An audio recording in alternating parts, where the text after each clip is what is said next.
Shalom, selamat pagi Bapak Ibu Saudara yang dikasihi Tuhan. Kita kembali bersyukur pada pagi hari ini, bersukacita bersama di dalam Tuhan, karena penyertaan, pemeliharaan, dan kasih setia Tuhan tetap boleh kita rasakan bersama-sama di dalam kehidupan kita. Kita akan mengawali kehidupan kita dengan sebuah perenungan firman Tuhan yang boleh menjadi kekuatan, sukacita kita di dalam menghadapi hidup hari-hari ini. Dan pembacaan firman Tuhan pagi hari ini terdapat di dalam Yesaya pasalnya yang ke-66 dan dilanjutkan dalam Yeremia pasal yang pertama sampai pasal yang kedua. Dan kita akan melihat di dalam firman Tuhan pada pagi hari ini yang saya beri tema yaitu tetap hidup dalam kasih setia Tuhan.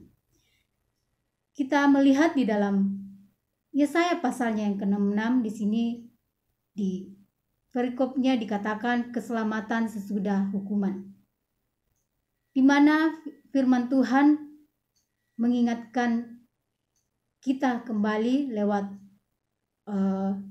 kitab Yesaya ini bahwa kita mau terus hidup di dalam kasih setia Tuhan terhadap umatnya yang begitu kita boleh rasakan bahkan kepada umat bangsa Israel pada waktu itu. Bagaimana Tuhan terus mengasihi bangsanya walaupun terkadang bangsa Israel itu seringkali memberontak, seringkali tidak taat di hadapan Tuhan.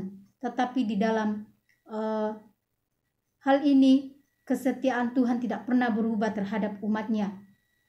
Tuhan selalu menginginkan bahwa supaya umat Israel itu kembali kepada Tuhan dan merasakan dan menyadari setiap kasih setia Tuhan di dalam kehidupannya.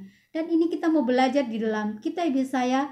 Saya melihat di dalam, saya mengambil di dalam pasalnya yang ke-12. Kita akan membaca bersama-sama. Di situ dikatakan bahwa sebab beginilah firman Tuhan, sesungguhnya aku mengalirkan kepadanya keselamatan seperti sungai dan kekayaan bangsa-bangsa seperti batang air yang membanjir. Kamu akan menyusu, akan digendong, akan dibelai-belai di pangkuan. Ini adalah suatu bahasa yang penuh dengan kiasan yang bermakna bahwa Tuhan, kesetiaan Tuhan bagi umatnya seperti air yang mengalir yang tidak pernah berhenti. Demikian juga kasih setia Tuhan di dalam kehidupan umatnya bagi bangsa Israel pada waktu itu, bahkan kepada kita yang umatnya saat ini. Seperti air yang mengalir yang tidak pernah berhenti.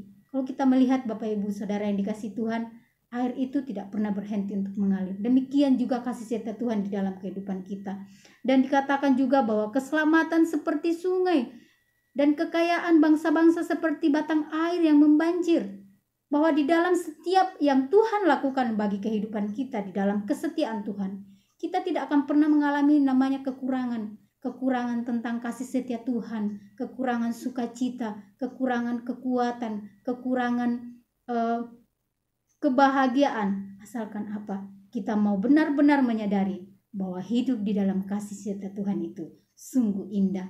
Nah, ini juga yang perlu kita ingatkan di dalam kehidupan kita. Kita perlu renungkan bahwa kita mau terus hidup di dalam kasih setia Tuhan karena kita merasakan bahwa dalam setiap perjalanan hidup kita boleh tetap merasakan bagaimana perlindungan Tuhan, pemulihan Tuhan, kuasa Tuhan yang terus menuntun kita, memberkati kita, memberikan kita jalan keluar ketika kita mengalami suatu problema yang mungkin secara manusia begitu sulit untuk kita lalui, tetapi kita mau belajar untuk hidup di dalam kasih setia Tuhan seperti yang dialami oleh bangsa Israel dalam kitab Yesaya ini. Tuhan menginginkan umatnya terus hidup menyadari akan bagaimana menikmati setiap kasih setia Tuhan di dalam kehidupannya. Dan kita lanjut lihat di dalam juga Yeremia pasal pertama sampai pasalnya yang kedua, bagaimana rencana Tuhan di dalam kehidupan Yeremia. Walaupun Yeremia mengatakan dia masih muda, dia tidak sanggup untuk mengemban suatu tugas yang daripada Tuhan, tetapi Tuhan mengingatkan bahwa kita tidak boleh membatasi setiap kuasa Tuhan di dalam kehidupan kita, karena kasih setia Tuhan itu mampu mengubah sesuatu yang baik, yang indah di dalam kehidupan kita untuk menjadi sesuatu yang menjadi berkat bagi kehidupan kita. Dan kita melihat bahwa di dalam pasal Yeremia pasalnya yang kedua, bagaimana Tuhan memerintahkan kepada Yeremia untuk mengingatkan kembali bangsa Israel, menegur kembali bangsa Israel untuk kembali dari jalannya yang tidak benar kepada jalan Tuhan yang benar, yaitu tetap mau hidup di dalam pertolongan dan kasih setia Tuhan yang sudah mereka rasakan dan alami. Demikian juga kehidupan kita, mari kita mau tetap hidup di dalam kasih setia Tuhan, pertolongan Tuhan yang begitu indah, yang tidak pernah meninggalkan kita. Sekalipun kita seringkali melupakan kasih setia Tuhan, tapi Tuhan tidak pernah meninggalkan kita dalam kasih setianya. Puji nama Tuhan, demikian firman Tuhan pada pagi hari ini boleh menjadi kekuatan sukacita kita terus berjalan di dalam iman percaya kita. Amin.